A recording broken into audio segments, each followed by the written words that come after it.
Oh, hell no. I know just who to call. I know just who to call for your ass. 911, what's your emergency? There's a wild thug on the loose in Indiana. There's a thug that plays for the Phoenix Mercury, a goon named Alyssa Thomas. She goes by the name Alyssa Thomas. You need to go arrest this thug. She tried to murder a lady named Caitlin Clark on The opening doesn't sound like analysis. It sounds like disbelief. And that's exactly why it works as a hook. Before numbers, before possessions, before substitutions, the emotional temperature is already at maximum. The reaction immediately frames the game not as a normal regular season loss, but as something viewed as excessive, unfair, and impossible to ignore. That emotion matters, because sports conversations rarely begin with perfect objectivity.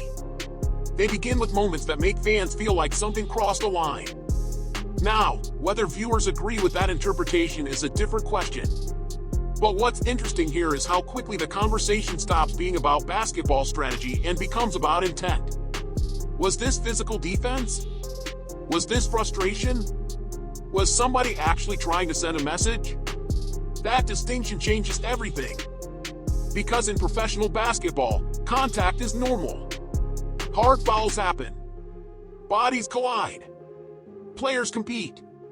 But once fans believe contact becomes deliberate targeting, the discussion shifts immediately from performance to protection. And that's where this story starts. Not with the scoreboard, with perception. Because once people decide something felt intentional, every replay afterward gets interpreted through that lens. And that becomes important later. Because the game itself gave people more moments to debate. Hoodlum activity. Straight up hoodlum. I've lost my mind activity. Alyssa Thomas flat out targeted Caitlin Clark. The Phoenix Mercury targeted Caitlin Clark throughout this game, which appears to have led to some major injuries. This is nasty work. Nasty work, y'all. I am disgusted. The Indiana Fever just lost to one of the most trash teams in the league. The Phoenix Mercury won. Now the accusation becomes broader. It's no longer one moment. The framing becomes, this happened throughout the game.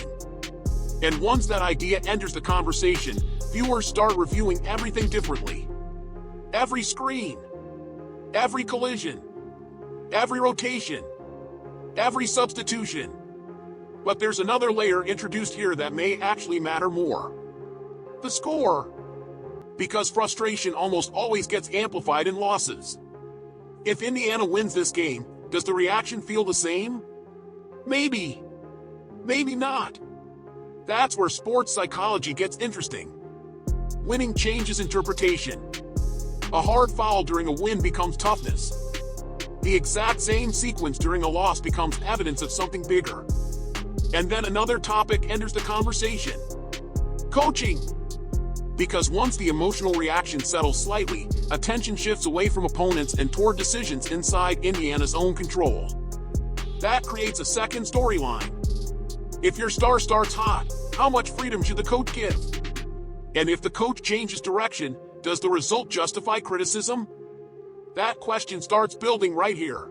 Man, Stephanie Bonehead White getting in Caitlin Clark's way, sitting her out the last 2 minutes of the first quarter, sitting her out the last 2 minutes of the second quarter. Caitlin Clark was on a heater. This should have been another 30-point double-double or a 40-point game, but Stephanie White couldn't get her boneheaded ass out the way, along with the thuggery and the brutal attack by the Phoenix Mercury.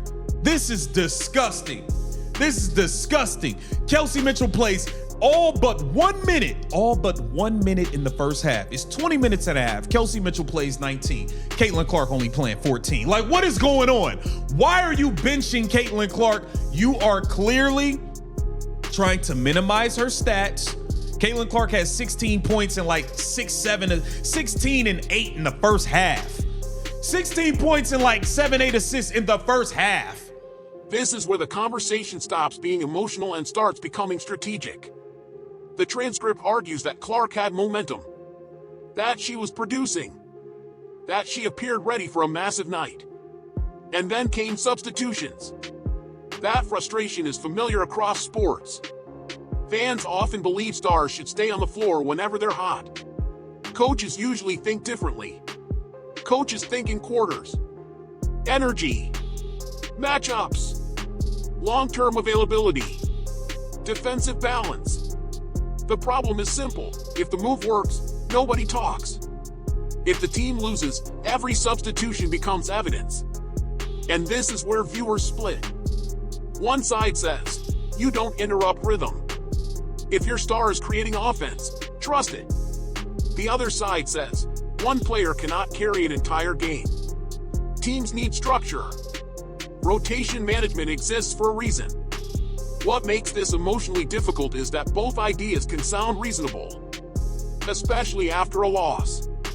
But this creates another question. Was the frustration about reduced minutes, or was it about what happened during the minutes that followed? Because the next moments are where emotions escalated. Ridiculous. Look at this thuggery, though. Look at this thuggery by Alyssa Thomas. Look at this. Look at this. You're trying to punch her in the throat, guy. What are you doing? Look at this. Arrest this hoodlum. Lock this thug up. What are we doing here? What are we doing? Like, let's be real here. That was unnecessary. This is the stuff we're talking about. That was not necessary at all. At all. Come on, man. Look, the ball is all the way over there. Look at where the basketball is, guys. Look at where the basketball is. Look at her. Look at her face. Look at her. It's ridiculous. Then look, the ball is all the way behind you. You try to step on her, all types of stuff. Ridiculous, man. Alyssa Thomas is dirty. Look at the dirty plays. Look at this angle where she puts her knee directly on her groin. She was out to injure Caitlin Clark. Look at this. Streaking to the basket. Look, this becomes the emotional center of the video. The replay. Slow motion changes everything. Moments that feel ordinary at full speed suddenly become loaded with meaning. People freeze frames. People point at body position. People ask, where was the ball? Where was the player looking? What happened before contact? And that's what's happening here. The interpretation in the transcript is clear, that the contact was unnecessary. But sports debates become difficult because replay can create certainty where reality may still contain ambiguity. Basketball isn't controlled movement. It's bodies changing direction instantly. Balance changes. Momentum changes. Contact can look intentional even when timing causes it. At the same time, players absolutely do send messages physically. That's also real. So viewers end up in a difficult place, trying to separate outcome from intent. And once injury gets mentioned, the temperature rises immediately. Because fans will tolerate missed shots. Fans will tolerate bad coaching. But once they believe a player's health is involved, everything becomes more serious. That's where this story turns next. Not just physicality. Consequences. Look at her. The ball is all the way over there. Why is your knee in her groin? What are you doing? What are you doing, Alyssa Thomas? The ball isn't even over there. Look at where the ball is, guys. Look at where the ball is. Why are you going through putting your knee on her groin? The ball is clearly behind you. Caitlin Clark don't got the ball. What are you doing? This is targeting. This is an attack. The WNBA needs to step in and do something about Alyssa Thomas and her goon squad brutally, viciously attacking Caitlin Clark. Brutally, viciously attacking Caitlin Clark. What are y'all gonna do about it? What are y'all gonna do about it? This is the biggest star to ever come in. This is the point where the conversation expands beyond one game. Now the focus becomes league standards. Because when fans believe repeated contact happened, and especially when they connect that contact to injury concerns, the next question is almost automatic. What should officials do? That question appears in every era of basketball. How much physicality is acceptable? How much should stars be protected? And where is the line between hard competition and unnecessary risk? What makes this debate difficult is that leagues constantly balance competing goals. Too much officiating, and fans complain the game becomes soft. Too little, and people argue players aren't protected. And superstars always complicate that discussion. Not because rules should change, but because stars change attention. Every collision involving a major player becomes replayed, debated, slowed down, and emotionally amplified. That's reality. Now add another layer. Clark arrived with enormous visibility. That means routine contact doesn't stay routine. Every sequence becomes part of a larger conversation about treatment, expectations, and adjustment to professional basketball. That doesn't automatically prove intent. But perception matters because perception shapes pressure. And pressure shapes league conversations. But there's another issue underneath all this. If Indiana believed the game was becoming overly physical, what adjustments did they make? Because eventually every game comes back to execution. And this next section shifts from emotion to outcomes. She should have been ejected. Nasty. Look at all this dirty stuff they're doing. Landing zone fouls. Landing zone fouls. This is the play where Caitlin Clark appears to have hurt her back. I mean, bro, it's just nasty ass plays by the Phoenix Mercury, man. This is nasty work by the Phoenix Mercury. They went out there and targeted Caitlin Clark. They injured her. That's just what it is, bro. That's just what it is, man. This team is dirty as hell. And you would have thought the WNBA would have been prepared, especially after what happened last game. This is where the story changes. Because once injury gets mentioned, analysis becomes more careful. There's a huge difference between saying a player took contact and saying that contact affected availability or performance. Those are not the same conversation. The transcript connects physical moments to later outcomes and argues more should have been done. But there's another perspective. Basketball seasons are long. Players deal with soreness, accumulated contact, and physical work constantly. That doesn't mean concerns should be dismissed. It means cause and effect can become difficult to separate in real time. What fans usually see is visible. A collision. A reaction. A substitution. What they don't see, treatment decisions, communication, medical evaluation, or internal coaching discussions. Still, what makes moments like this powerful is uncertainty. Fans hate uncertainty. If somebody leaves the floor, people want answers immediately. If somebody stays in, people wonder whether they should have. And uncertainty creates narratives. That's what starts happening now. Because instead of asking whether Indiana got outplayed, the conversation becomes, would this game look different under different circumstances? That's where the basketball argument begins. Thuggery from happening in the second game. Now, when we get to the actual game, Caitlin Clark was off to a blazing hot start, man. Caitlin Clark was 5 of 9. She had 19 points and 8 assists. She was going to have another 30 and 10 game. For whatever reason, when Caitlin Clark went out of the game, she had the third most shot attempts on the team. Kelsey Mitchell had shot more, and Aaliyah Boston. None of these players need to be shooting more than Caitlin Clark. I'm going to keep it real. Kelsey Mitchell got it going. When Caitlin Clark was on the heater, they ended up running like 6 straight plays for Kelsey. I think it's ridiculous what Stephanie White is doing. But Kelsey Mitchell had a good game, 30 points, 11 of 16, 7 of 9 from 3. Now we move into the numbers. And numbers often cool emotions until they create new arguments.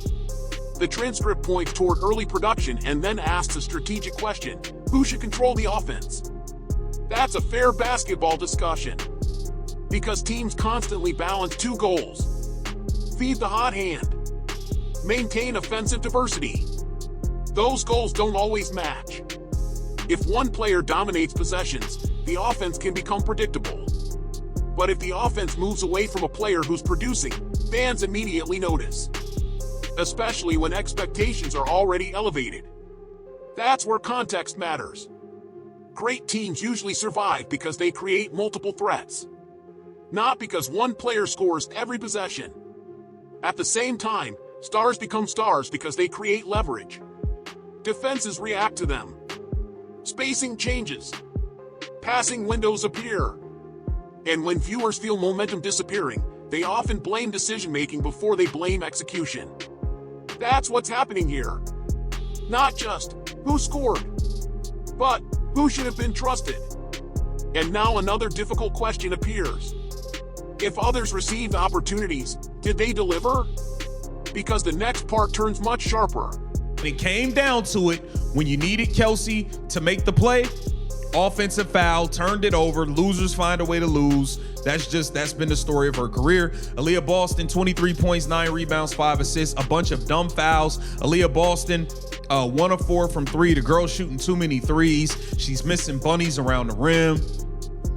And she was dominated tonight by Alyssa Thomas. This is the third straight game the fourth straight game where Aaliyah Boston has been outplayed by who she's going against, man. Alyssa Thomas was dominant in this game, 12 of 17. She had 24 points, 8 assists, 4 rebounds, and a bunch of thuggery goon activity that should have been called. Kalia Copper dominated.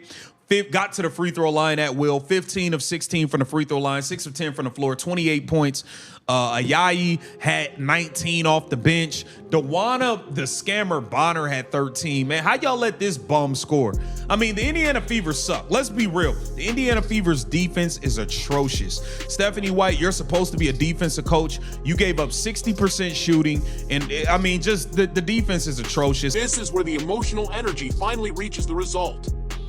Because once games end, everything gets reevaluated.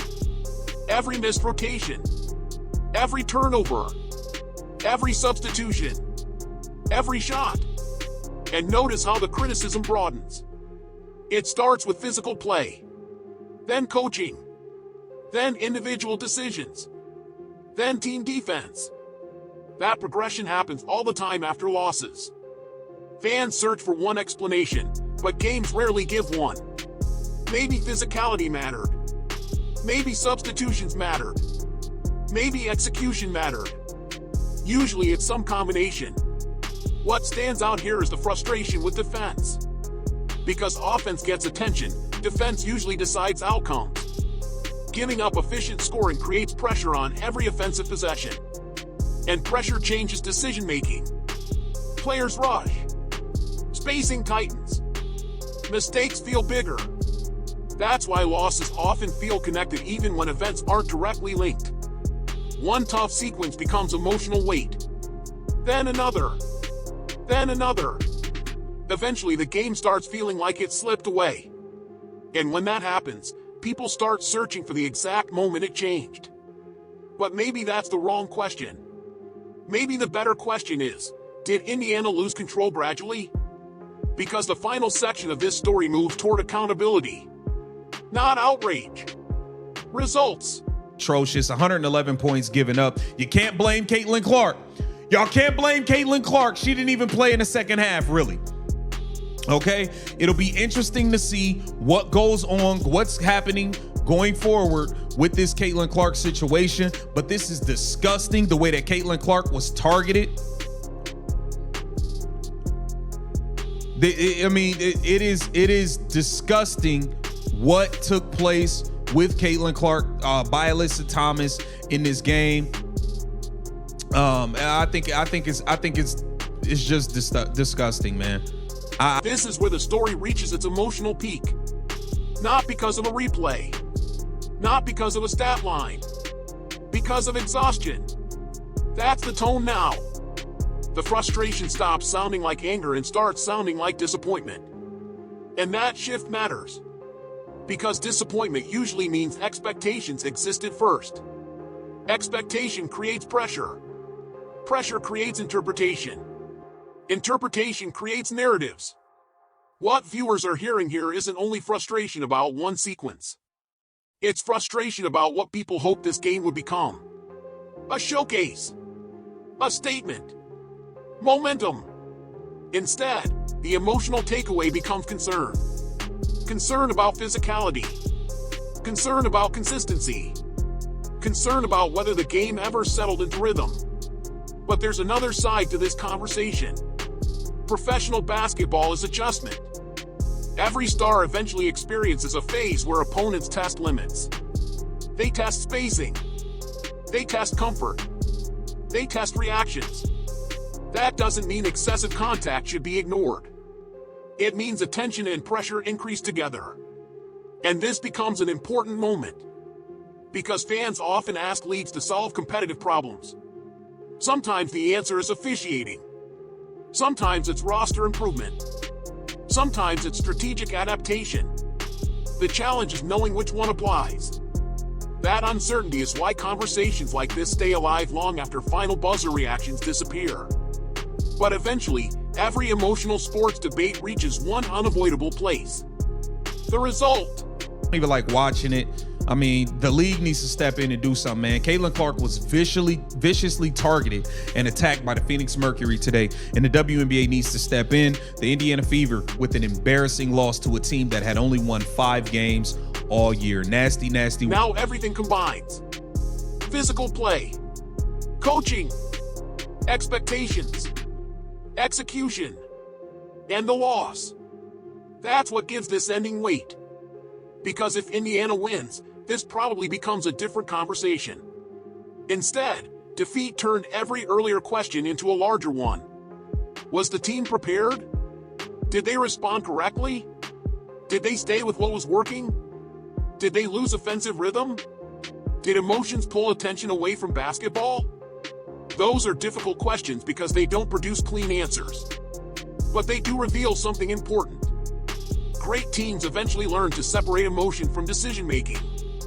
That doesn't mean becoming passive. It means recognizing when frustration changes priorities. Because basketball punishes distraction.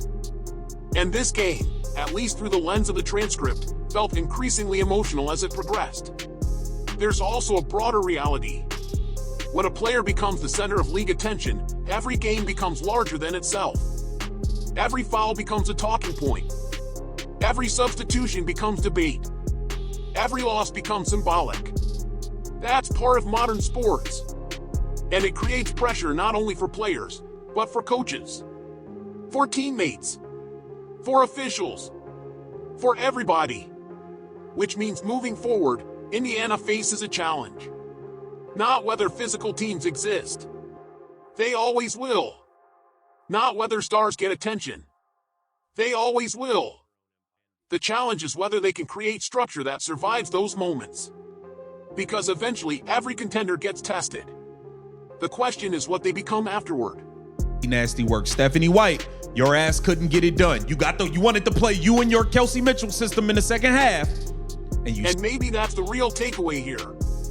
Not whether everybody agrees on individual plays. Not whether every replay proves intent. Not whether one coaching decision explains the result. The bigger takeaway is how quickly games become stories. One moment becomes evidence. One substitution becomes a pattern. One loss becomes a referendum. That's sports. And that's why people care. Because fans don't watch only for outcomes. They watch for meaning. This game produced a lot of interpretations. Some people will see excessive physicality. Others will see normal professional basketball. Some will point at rotations. Others will point at defense. Some will say the game turned emotionally. Others will say execution decided everything. But regardless of perspective, moments like this create pressure. Pressure reveals identity. And what happens next usually tells us more than what happened today. Because responses matter more than reactions, this game became bigger than one result because it combined emotion, physical play, expectations, and coaching questions into one conversation. The biggest question isn't whether people were frustrated. It's whether Indiana can respond in a way that turns frustration into adjustment. That's what changes narratives. That's what changes seasons. Do you think this game was mainly decided by physical defense, coaching decisions, or execution down the stretch? If you enjoyed this long-form breakdown, comment your biggest turning point from the game and what storyline you think matters most going forward.